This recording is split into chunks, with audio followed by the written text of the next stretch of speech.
Welcome to Worlds Collide. Please comment, like, and subscribe to my channel to be updated on more content. Chapter 18. Beneath the Desert Sky. We heaved dirt over the shuttle and transplanted brush around its edges to conceal its silhouette from any chance onlookers. The temperature already neared 80 degrees by the time we finished. I finally perched atop the shuttle just as the sun rose in the distance, draping the feathery clouds in shades of yellow, red, and orange. It felt like ages since I had witnessed such a sight and felt the heat on my face. Many wondrous things appeared in space that no human had ever seen, but nothing compared to the feeling one experienced on their own world. Frey gazed up at me curiously, then swung to where I pointed in the distance. Kess exited the shower as I entered the shuttle.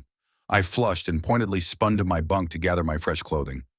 I possessed few clothes, just my military uniform, which I eyed dubiously.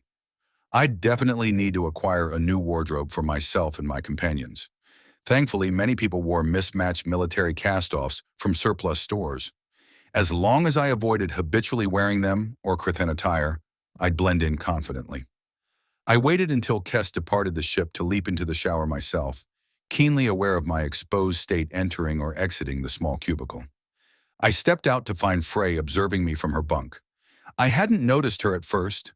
I only became aware of her presence when she growled playfully, well aware of my self-consciousness about nudity. I really didn't understand how my modesty had manifested. I'd showered with others in basic training. Before then, I'd visited a nudist camp with a former girlfriend where clothing remained optional. Many chose to go without, including myself. Maybe it was the species difference? In either case, my body flushed with embarrassment, coloring my already red and raw skin and almost purple. "Stop it!" I snarled half-heartedly. Frey laughed for the first time I could ever recall. She rose and strode across the room unclothed. She was a specimen of sculpted muscle that rippled beneath her short, gray and white tabby fur. "I see why Shay finds you desirable," she teased. "Maybe I can find my own human." I yanked my pants on hurriedly before Kerr could return. I stepped out into the morning sun's heat 5 minutes later. I carried a tan, loose-fitting, breathable shawl scarf draped over my shoulder while I fastened my belt. It would prove essential in the oppressive heat I would face shortly. I holstered a simple kinetic-style pistol into a drop-leg holster for protection from the cougars and other wildlife I might encounter on my trip. Kerr stood waiting, clad in her own loose-fitting, tan-blended uniform. She wore her own set of Krathen-designed weapons, an energy pistol at her waist and an energy rifle slung over her shoulder. I had argued against the need for a bodyguard, but had been overruled yet again by Shay. Kerr was the best choice for the terrain since her clan grew up in the desert plains of Tathar. "Are you ready?" she asked. I simply nodded and started east and slightly north toward the town of Alpine, with Kerr keeping pace. Our first priority was to secure transportation and clothing more suited to our environment. We stuck to the desert instead of traveling near the roads for roughly 30 miles. The terrain remained irregular and rough. The surrounding mountains loomed anywhere from 100 to 300 feet. Some sloped while others formed sheer cliff faces that would demand climbing gear to traverse. Much of the area already hovered roughly 5,000 feet above sea level, so the air felt thinner than any of us were accustomed to. It was definitely thinner than the air in the stations or on the ship. We both labored for breath in the sun despite our peak physical fitness. We currently lacked the red blood cells needed to circulate an efficient amount of oxygen through our bodies. Only stubborn determination propelled us at a brisk pace. We paused near midday to rest under the shadow of a tall rock outcropping.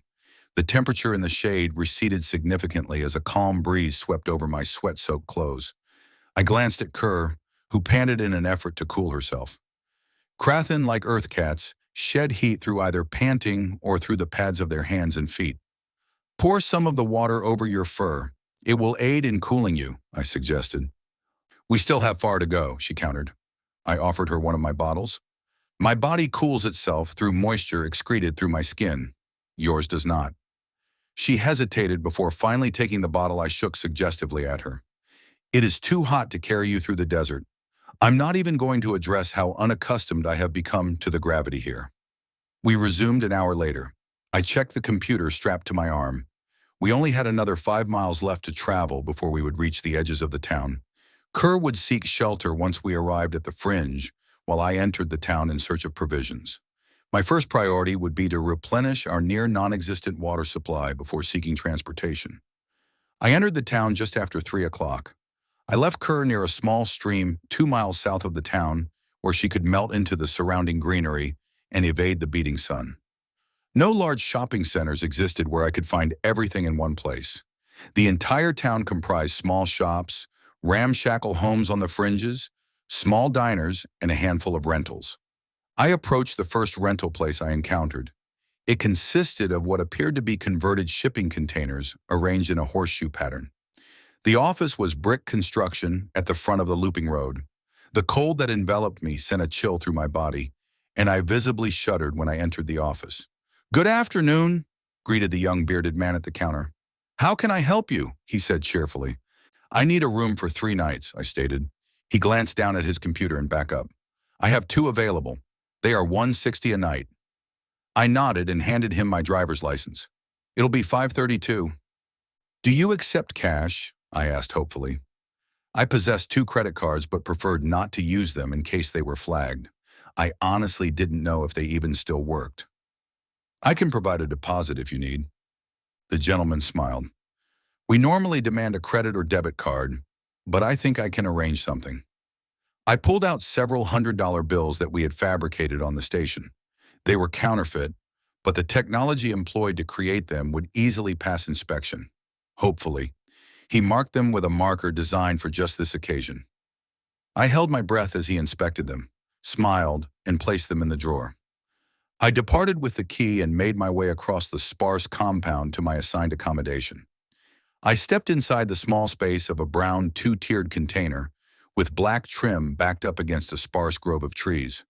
Only 1 bed occupied each of the lower and upper levels, but it would suffice. The best part was that it afforded privacy. I keyed my communicator and sent the coordinates to both Kerr, and for Kerr, arrived a couple hours later, still panting from the heat. "It is too late to accomplish anything today," I said as she entered. "We might as well rest someplace cool." Kerr scanned the room thoughtfully. "Is this how humans live?" "Hardly. This is a shipping container dressed up as a vacation rental," I explained. "They did a good job, though. At least it is cool and has a bathroom. We need some place to stay while we are here." She nodded. "Very well. I will inform Freya." "I'm going to find food and some clothes," I announced as I left. I located a small clothing thrift shop 4 blocks from our lodging. Little existed to choose from. Denim jeans and cargo shorts mostly. I grabbed a couple pairs of each and half a dozen plain shirts. A brief stop at a dollar store for water and food, and I was on my way back. Kerr sniffed the sticks of meat I had procured suspiciously before taking a tentative bite. I left her to her own devices and opted for the shower.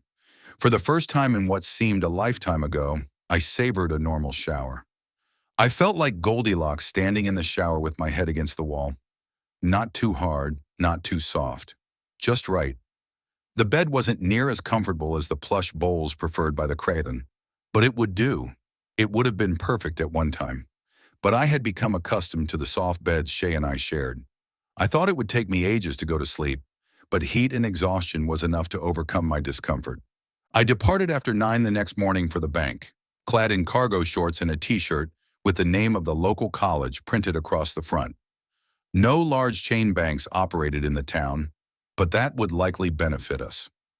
Larger banks tended to scrutinize their customers more thoroughly than the smaller ones. I exited West Texas Bank an hour later, keying in the details for the new account I had just opened. The plan was to transfer money filtered through dozens of shell companies and an equal number of other banks into a crypto account containing 1,000 Bitcoin. It was only one of several crypto accounts spanning multiple platforms. The first transaction involved $150,000. I found a used pickup for sale by a local seller after lunch. It wasn't much. A single cab 1990 Toyota model with minimal rust and low miles. Registration and tags posed a small matter thanks to the magic of advanced stellar technology. We returned to the shuttle the following day in the comfort of our newly acquired transportation. Kerr scoffed at the little pickup the instant she saw it. It wasn't pretty, but the faded and rusted yellowish-brown body would blend in well in the desert. The next steps would prove the hardest and most time-consuming. We still needed to secure land and transform me into the semblance of a businessman. The last part would be the greatest challenge of all. I had been called many things, but a businessman was never one of them. It required 2 months of searching to locate land suitable and remote enough for our needs. 440 acres near Terlingua. The land remained sparse and open, except for thick brush covering the banks of a modest creek. Deep cliff walls, carved out by centuries of erosion, provided a natural entry point for deep mining operations, based on the premise of resource mining. Mining would furnish a convenient cover for the acquisition of gold deposits smuggled in from space. The vast open caverns would also serve as the perfect cover for building the concealed infrastructure we planned to construct away from prying eyes. Construction commenced almost 5 months later. Trucks laden with heavy equipment paraded onto the property. It took a little investigating and a bit of bribery to convince a local contractor to begin work under the premise of mining gold. To sell the cover, he received payment in both gold and cash. I supervised the start of the operations for the first month before returning to the Odin's Messenger. I spun what I considered a feasible cover story for the contractor. I would be traveling to Odessa on business to excuse my absence should anyone come calling. The flight back into the vacuum of space proved less turbulent than the descent, but only just. The heavy pull of gravity against the roaring engines ached my teeth, along with the elephant pressing on my chest, squeezing the air from my lungs. I swore I couldn't fill my lungs with the precious, pressurized air until we transitioned from inertial thrust to artificial gravity once clear of the planet's overbearing influence. "That hurt!" I shouted from the back after I managed to gulp an efficient amount of air. Chiari launched herself at me the instant the airlock opened on the shuttle inside the cruiser's bay. Her claws sank into my skin under the human attire, drawing trickles of blood in the process. "Da!" she exclaimed as she nuzzled my cheek. I laughed in spite of the pain of 10 tiny needles gripping my shoulders like Velcro. "Hello there, kid," I mumbled into her furred neck. Shay stood patiently awaiting her turn. When it was evident our daughter would not release me anytime soon, she came to the rescue. "Chiari, you're hurting your father." "Sawi," she uttered in comparative English, at the same time she retracted her claws. She appeared mortified at the prospect of hurting me, but I assured her there was no permanent damage. I lifted my shirt and turned for her to see the tiny wounds already closing with the aid of the nanites. Shay's ears swiveled forward in amusement. "Welcome home," she said as she approached slowly. I stepped forward to meet her halfway and took her hands in mine. I carefully lifted one and leaned the side of my face into her palm. "I missed you," I confessed as I pulled her close and kissed her. It was an awkward scene, but one we had rehearsed thousands of times in private. It was a gesture that used to result in blood being drawn from either my tongue or lip, but now felt as normal as breathing. We pulled away reluctantly, with my hand resting against the side of her face, and reveled in the serenity of each other's eyes. The moment shattered as Chiari dramatically exclaimed, "Ew!" We glanced over at our daughter to not only see her standing with her arms crossed, but others observing us with a mix of curiosity and approval. "Welcome back, Mitchell," interjected Mersch after clearing his throat. "We would appreciate a debrief at your earliest availability, if you please." I smiled sheepishly. "Of course, Captain. I think all of us need the evening to settle, if that would not be too much." It was well into the evening before Chiari finally succumbed to sleep from the exhaustive excitement of the day. She insisted on hearing stories of how Kerr and I infiltrated the small college town, or how Frey and I hunted a pack of deer for dinner. She and Shay both were interested in hearing of the cougars that roamed the area. I chuckled when she demonstrated her awkward hunting stance and pretended to stalk me. She crouched low to the floor with her tail twitching behind her like a wounded snake before leaping clumsily into my lap. Shay lifted her out of my lap once she slept and carried her to bed. I stood and stomped my feet in an effort to shake off the swarm of ants crawling under my skin. I turned toward our room when I noticed Shay emerge crouching on all fours from Chiari's room. Unlike our daughter, no clumsiness marked her movements. Each step was slow, deliberate, and poised to spring any second. The only break in her composure was the lazy sway of her tail and the chittering noise she emitted when she would stop, frozen with the exception of her tail. "Good kitty, nice kitty," I teased, edging sideways toward our room. I have no intention of being good, she growled, gaining ground faster now. I bolted, barely evading her initial leap. I spun just in time to catch her in mid-pounce. Her momentum sent us plummeting back onto the floor with an almost childish laughter. True to her word, the intimacy was rough, primal, and concluded way too soon. We lay on the floor, spent. Me more so than her. She gazed at the ceiling thoughtfully as she traced lines on my stomach with a single claw. You have lost weight, she mused. More muscle definition than before. I sweated a lot. Temperatures have hovered in the low 3 digits, I responded absently. Neither Frey nor Kerr have permitted me to miss training. Most of it has revolved around hunting, though. They are not overly fond of the local prepared cuisine. I miss us, I muttered. I wish you both were there. Don't worry, I'm not letting you out of my sight again, she purred. What? I was fully awake now, but she placed a finger over my lips and urged me to silence lest I wake our daughter. I awoke, still on the floor, alone. I sat up with a groan. Sore muscles protested against the strain of sleeping on the hard deck plating. I staggered to my feet and stumbled to the shower where the water struck my skin like 1,000 angry bees. It was familiar and oddly comfortable in a painful way. It was a feeling of home, a reminder of many of the comforts I had grown accustomed to and took for granted over my time and space. I found the remnants of my shirt and jeans flung into a corner of the room and shook my head. I would definitely have to not wear them home again if I didn't want to keep replacing them. I chose the light, comfortable Crathen clothing dyed in the burgundy of Shay's modified family colors. The debrief convened in the officers' lounge, along with all of the senior staff. I was a bit surprised to see Hashka in attendance as well. Welcome home, he greeted as I entered. Thank you. It is good to see you again, Elder Hashka, I responded respectfully. I apologize for my tardiness. I was more tired than I realized, I explained, looking pointedly at Shay.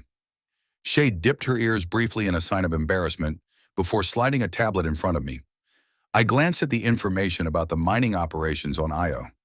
We are ahead of schedule, as you can see, intoned Hashka. The surface yielded surprisingly more ore than expected once we penetrated the permafrost on the surface. We will commence construction on the new base 7 Earth months ahead of schedule. The screen shifted to reveal blueprints for the planned shipyards. We have already begun construction on the first small shipyard. We expect it to be fully operational by this time next year. I flipped through the images and numbers in astonishment. The output numbers exceeded 3 times the expected yield. The part that captured my eye next was the rare ore output from the Golden Asteroid. The bulk of the material was being used for infrastructure construction, but the output set aside for troop payment remained substantial, equaling out to roughly 10 million US dollars per day. This is definitely an unexpected development. We suspected there might be more than initially estimated, but I did not want to say anything in the event I was wrong, acknowledged Hashka. We would like to relocate some mining to Earth, interjected Mersch. I already have a company excavating at the property, I countered. I think it would be risky at our current stage of preparation to introduce our people to the local population. Our mining capability far exceeds the primitive equipment currently employed, added Shay. I glanced at her unexpected declaration. I have spoken with Grassi Kess, and we believe we can quietly construct a secondary compound partially hidden underground. I thought about it for a moment before ceding my stance. I know we planned for an expansive facility, and it would definitely accelerate our plans, but it would be risky. I will lead a team along with Hashka's second to coordinate the undertaking, stated Shay flatly.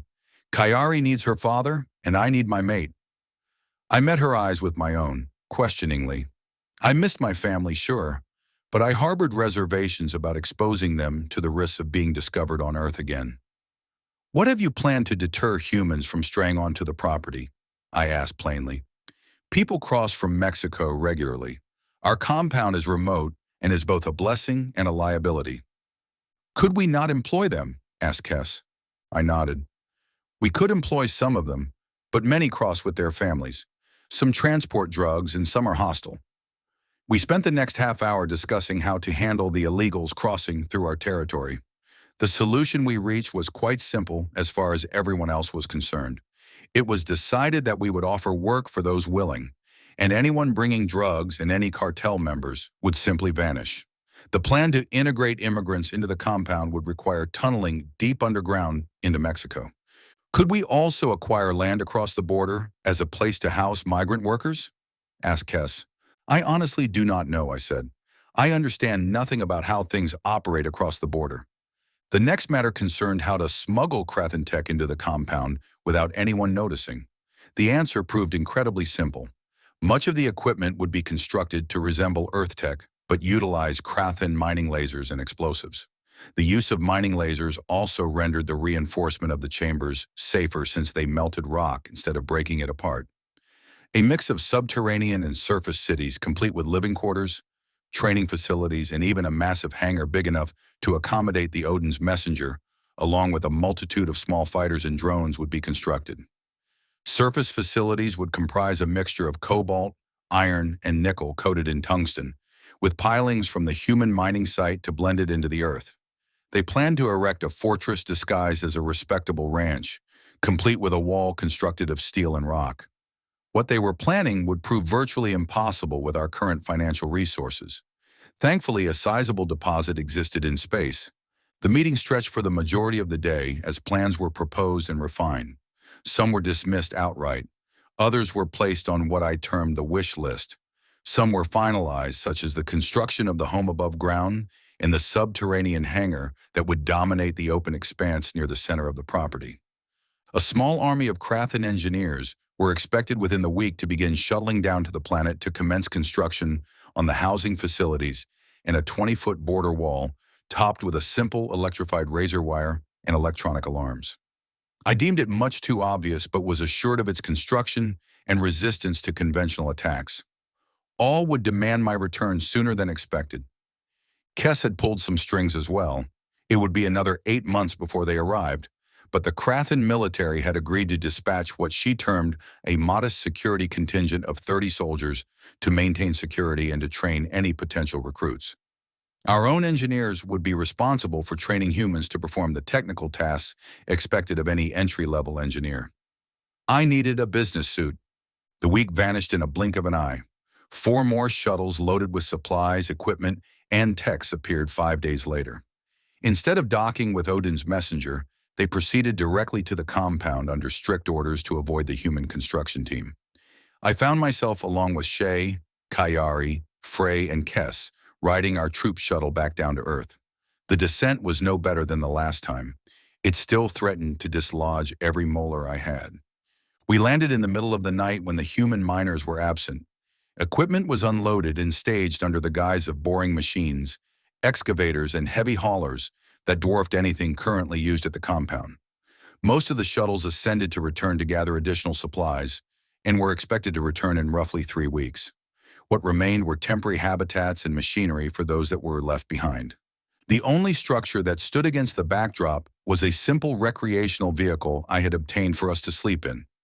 It had been perfect for Kess, Frey, and I to sleep in, but they were displaced by Shay and Kiari. Kess and Frey moved into one of the temporary prefabricated shelters, except theirs were set up near the RV. Kiari patrolled the nearby landscape, investigating every rock, plant, and the occasional nocturnal creature with wanton disregard for any possible danger. I trekked over to the human mining site the following morning, once Mike arrived to inform him about the secondary construction site.